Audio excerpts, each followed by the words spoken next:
Assalamualaikum warahmatullahi wabarakatuh. Perkenalkan, nama saya Muhammad Zalfa Hidayat dari kelas 11 TDKB. Pada kesempatan kali ini, saya akan menjelaskan mengenai materi propagasi gelombang, terutama propagasi gelombang ionosfer.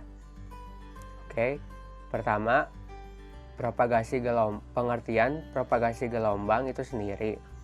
Propagasi gelombang merupakan perambatan gelombang melalui media perambatan. Media perambatan atau disebut juga saluran transmisi gelombang dapat berupa fisik dan non-fisik. Contoh fisiknya yaitu kabel konduktor dan kabel koaksial.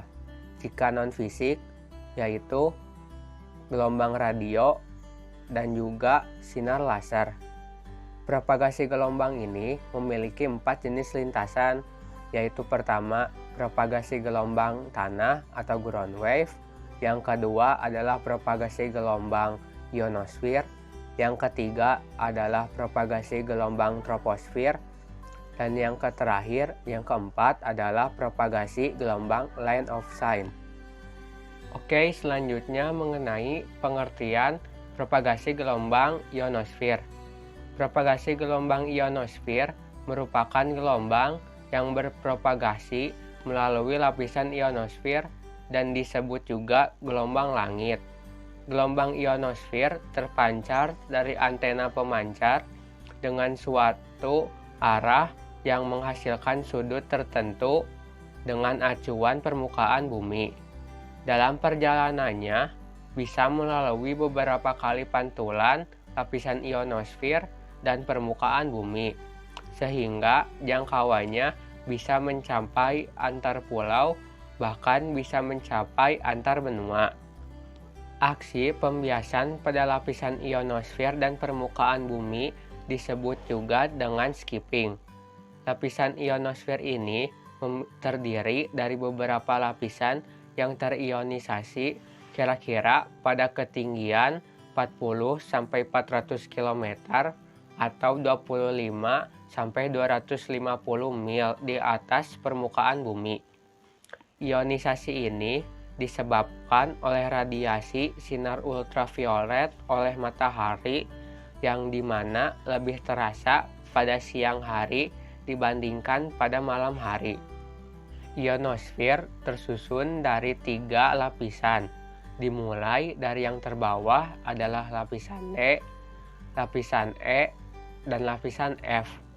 Pada lapisan F dibagi menjadi 2, yaitu lapisan F1 dan lapisan F2 yang lebih atas.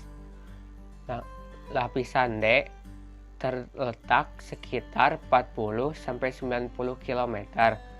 Ionisasi pada lapisan D ini sangatlah rendah karena lapisan D adalah daerah yang jauh dari matahari. Lapisan ini mampu membiaskan gelombang-gelombang yang berfrekuensi rendah. Selanjutnya, lapisan E. Lapisan E terletak sekitar 90-150 km. Lapisan ini dikenal dengan lapisan Canley-Heaviside karena orang inilah yang pertama kali menemukan keberadaan lapisan E ini. Lapisan E ini mampu membiaskan gelombang dengan frekuensi yang lebih tinggi dibandingkan dengan lapisan D. Lapisan E ini mampu membiaskan gelombang tinggi hingga frekuensi 20 MHz. Dan yang terakhir adalah lapisan F. Lapisan F terdapat pada ketinggian 150-400 km. Selama siang hari, lapisan F terpecah menjadi 2, yaitu lapisan F1 dan lapisan F2. Level ionisasi pada lapisan ini sedemikian tinggi dan berubah dengan cepat seiring dengan pergantian siang dan malam. Lapisan F ini sangatlah bermanfaat sekali untuk transmisi jarak jauh pada frekuensi tinggi dan mampu membiaskan gelombang pada frekuensi hingga 30 MHz. Sebagai tambahan, pada lapisan-lapisan ionosfer tadi, ada juga variasi-variasi lain yang tidak menentu yang terjadi akibat partikel-partikel radiasi yang disebabkan oleh matahari, sehingga mengakibatkan kacau atau rusaknya propagasi gelombang radio. Jenis badai ini dapat berlangsung sampai beberapa hari, tetapi komunikasi masih dapat dipertahankan dengan menurunkan frekuensi kerjanya.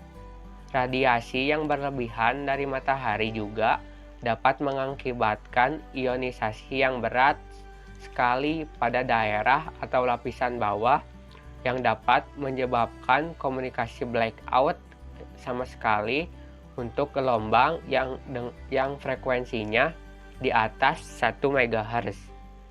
Oke, sekian materi mengenai propagasi gelombang dan propagasi gelombang ionosfer yang dapat saya sampaikan. Mohon maaf jika ada kesalahan dalam penyampaian. Wabillahi taufiq wal hidayah. Wassalamualaikum warahmatullahi wabarakatuh.